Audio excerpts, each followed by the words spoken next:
I'm still shaking as I type this.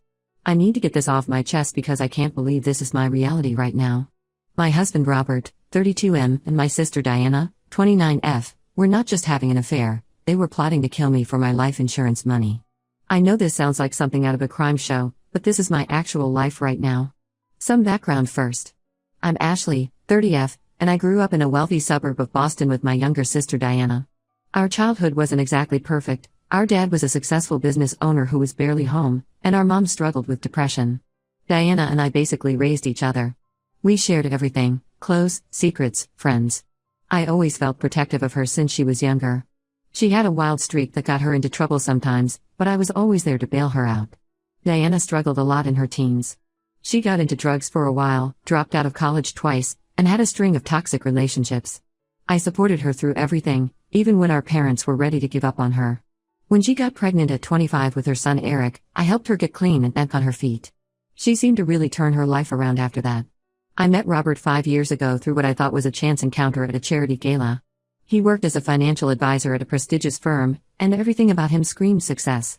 He was tall, well-dressed, articulate, and seemed genuinely interested in my work as an environmental lawyer. I later found out he'd been reading up on environmental law just to impress me that night. Our relationship moved pretty fast. Robert was incredibly attentive and romantic. He remembered every little detail about things I liked, sent flowers to my office randomly, and always knew exactly what to say when I was stressed. Looking back, I can see how calculated it all was, but at the time, it felt like a fairy tale. When our parents died in a car accident 3 years ago, Robert was my rock. The accident was horrible. They were driving home from their anniversary dinner when a drunk driver hit them. Diana took it really hard and started spiraling again, but Robert helped us both through it. He handled all the funeral arrangements, dealt with the lawyers regarding our inheritance, and suggested I invest mine wisely while Diana blew through most of hers within a year. The inheritance was substantial, about $2.5 million each. I followed Robert's advice and invested most of mine in various ventures. He also convinced me to take out a large life insurance policy, saying it was the responsible thing to do since we were planning to start a family. I trusted him completely. Diana started spending more time at our house after she moved closer to us last year. She would often be there when I got home from work, cooking dinner with Robert or helping him with house projects. I thought it was sweet how well they got along. Diana even watched our house and took care of our dogs when we went on vacations. The first sign that something was wrong came about 4 months ago. I got really sick after eating some soup Diana had made specially for me. Robert and Diana had eaten different food that night, claiming they weren't in the mood for soup. I was violently ill for days, but the doctors couldn't figure out what caused it. Now I know they were trying to poison me. Then there was the incident with my car's brake lines. They started leaking mysteriously, and Robert insisted I take it to this specific mechanic he knew. The mechanic was probably in on it, because the brakes failed again a week later while I was driving on the highway. I managed to pull over safely, but I could have died. The truth came out 3 months ago. I had taken a day off work because of a migraine but didn't tell Robert. I was lying in our bedroom when I heard Robert and Diana talking in the kitchen through our old house's air vent system. The vent in our room connects directly to the kitchen, and they had no idea I could hear everything. They were planning to kill me during our upcoming camping trip to the Adirondacks. Robert had researched the perfect spot where accidents were common, a cliff overlooking a gorge. They planned to push me while I was taking photos.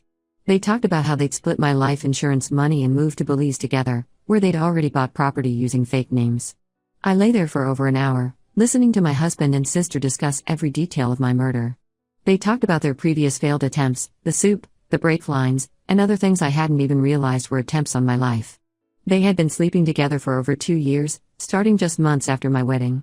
After they left, I checked Robert's laptop, which he'd left unlocked in his rush to meet Diana. I found hundreds of emails between them going back years, explicit photos, and detailed research on untraceable poisons and staged accidents. I copied everything to a USB drive and went straight to the police. The police took my case seriously, thank God. They asked me to act normal while they gathered more evidence. For 2 weeks, I had to pretend everything was fine while wearing a wire. Every time Robert kissed me goodbye or Diana hugged me, I wondered if that would be the day they decided to kill me. The police finally arrested them 3 weeks ago. The investigation unveiled even more horrors. Diana had helped Robert kill his previous girlfriend 6 years ago, staging it as a suicide. They never had enough evidence until now. Currently, they're both in jail awaiting trial. The evidence against them is overwhelming. I'm staying with my aunt in another state now. I can't sleep without nightmares about what could have happened. The two people I trusted most in the world were plotting my death over dinner in my own kitchen. I just keep thinking about all the times they must have laughed about their plans while pretending to care about me. I'll update as the legal case progresses. Right now, I'm just trying to process how my life turned into this nightmare. At least I'm alive to tell this story. Update 1 first, I want to thank everyone for their supportive comments on my original post. The past 2 months have been a nightmare, but having this community's support has helped more than you know. The police investigation has uncovered things that make my original post seem almost tame in comparison. I wasn't sure about posting this update, but I need to get it out somewhere. What they've discovered about Robert and Diana is beyond anything I could have imagined. Digital forensics found evidence that Robert and Diana had known each other for 8 years before I even met him.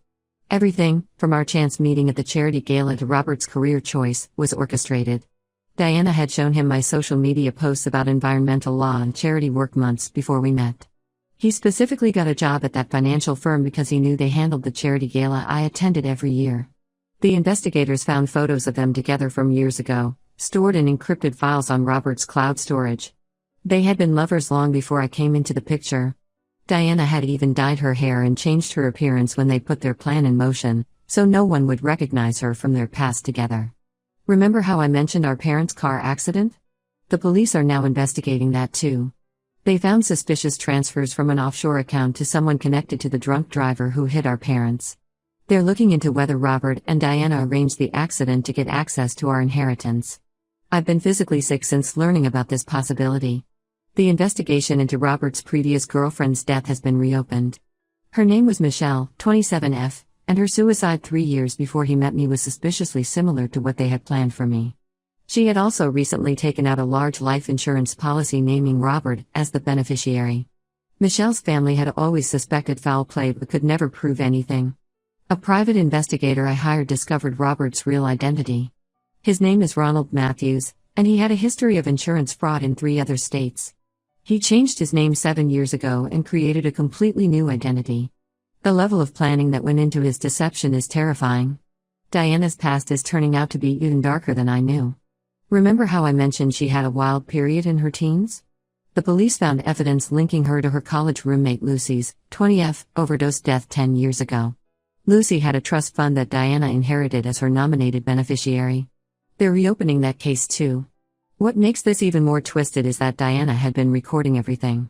The police found dozens of video diaries on her laptop where she talked about their plans, laughed about how trusting I was, and complained about how long it was taking to kill me. She recorded herself mixing poison into that soup that made me sick, talking about how excited she was to finally get rid of me. I've had to go through old photos and videos for the investigation. It's surreal seeing holiday photos and family videos now, knowing what was really going on. There's a video from my wedding where Diana is giving her maid of honor speech, crying about how happy she is for me, while Robert sits there smiling. Just hours before that, according to their emails, they had sex in the church bathroom and laughed about how stupid I was. The district attorney says they have more than enough for multiple felony charges. They're facing conspiracy to commit murder, attempted murder, fraud, and possibly charges related to Michelle's death. The DA mentioned possible federal charges too, because of the interstate nature of their crimes. My aunt has been amazing through all this. She's helped me sort through the legal maze and even hired security when we learned about some of Robert's shady connections. I've had to change all my accounts, move my assets, and basically reconstruct my entire life from scratch. The hardest part has been dealing with mutual friends and extended family. Some people still can't believe Diana would do this. They keep suggesting there must be some misunderstanding, that maybe Robert manipulated her. The evidence says otherwise. Diana was, if anything, the more enthusiastic planner of my murder. I've been going through Robert's financial records with forensic accountants. We found evidence that he and Diana had been siphoning money from my accounts and investments for months. They had a whole separate life set up, a house in Belize, fake passports, offshore accounts. They were just waiting to kill me to get the insurance money before disappearing. More details keep coming out, and each one is worse than the last. I'll update again when I can, but right now I need to focus on the upcoming criminal proceedings. The preliminary hearing is next month, and I have to testify. Update 2: things have gotten even more complicated since my last update. Robert and Diana's case has taken some unexpected turns, and more disturbing information keeps coming to light. The biggest development is that they've started turning on each other in custody. Diana's lawyer reached out to the DA offering information about other crimes Robert committed, hoping for a deal. Robert responded by having his lawyer send a 30-page document detailing every crime Diana had ever been involved in, including some I'd never heard about. Through their mutual betrayal, I learned that Diana had been slowly poisoning her ex-husband Thomas, 34M, before he got custody of their son Eric, 4M, and moved away 3 years ago. Thomas has now come forward to help the prosecution. He had suspected something was wrong when he kept getting mysteriously ill, but doctors could never find the cause. He got better immediately after moving away with Eric. The police found a storage unit rented under one of Robert's aliases. Inside was like something from a horror movie, detailed journals of their plans to kill me, research on poisons, and what the police are calling trophies from their previous victims. They found Michelle's jewelry, Lucy's diary, and disturbingly, photos of me sleeping in my own bed that I never knew were taken. The journals revealed that their original plan wasn't even to marry me. They had planned to kill me right after our parents died to get my inheritance. But when Robert realized how much more they could get through life insurance, they changed their plan. He spent months convincing me to take out that policy, slowly increasing the coverage amount over time. Diana's journals were the most painful to read excerpts from.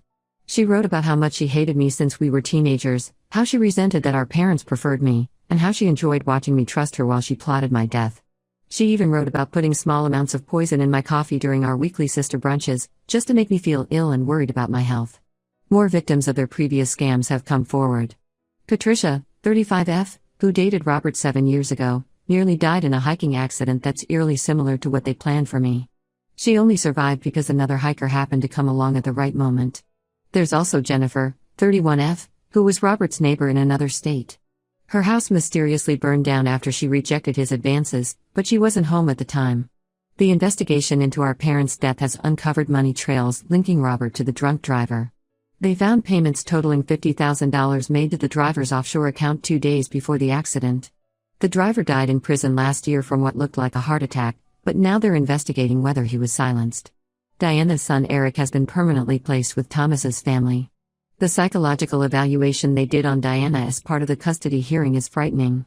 The psychiatrist described her as a textbook psychopath with zero empathy and a deep capacity for manipulation.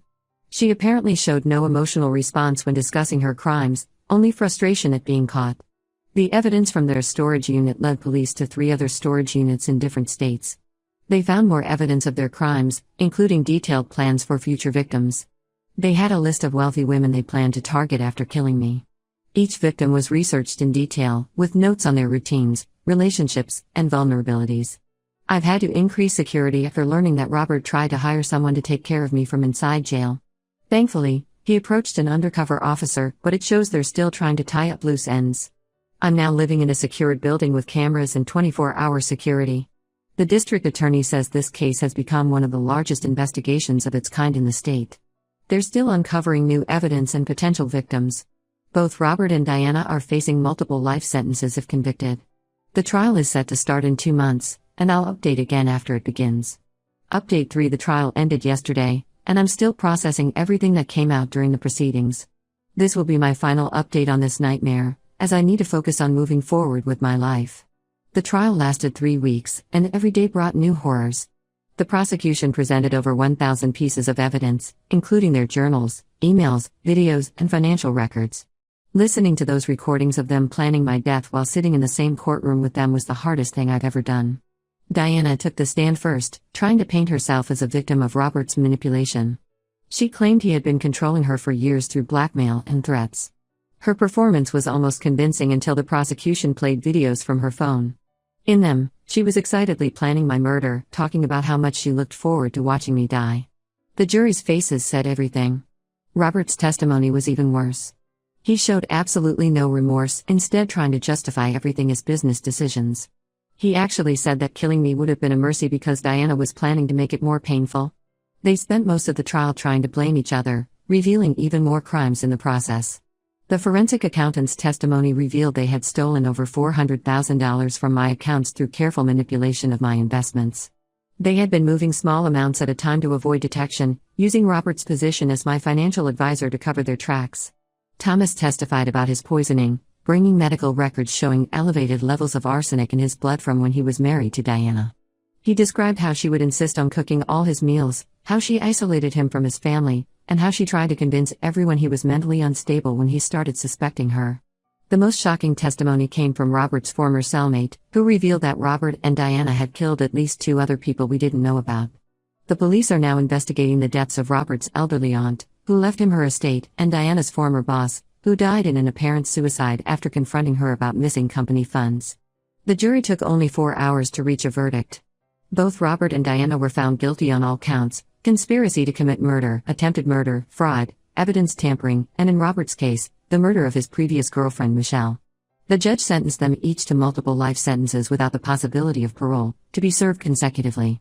During sentencing, Diana finally broke her calm facade and started screaming at me, blaming me for ruining her life and promising she'd find a way to finish what she started. She had to be physically removed from the courtroom. Robert just sat there with the same smug smile he'd had throughout the trial. I learned yesterday that Diana has been diagnosed with malignant narcissistic personality disorder with psychopathic traits. The prison psychiatrist's report described her as one of the most manipulative patients they'd ever evaluated. Robert's psychiatric evaluation revealed similar findings: a complete lack of empathy and an obsession with control and power. The DA's office is still investigating their potential connection to other unsolved murders and suspicious deaths. They've created a task force specifically for this case, as they believe Robert and Diana may have been killing people for over a decade. I'm moving across the country next week to start fresh. I've changed my name, my appearance, and deleted all my social media. The experience of having the 2 people closest to me plot my murder has left me with scars that may never fully heal, but I refuse to live in fear. I want to thank everyone who supported me through this nightmare. For anyone who finds themselves doubting their instincts about someone close to them, trust your gut. The monsters in our lives don't always look like monsters. Sometimes they look like your loving husband and caring sister.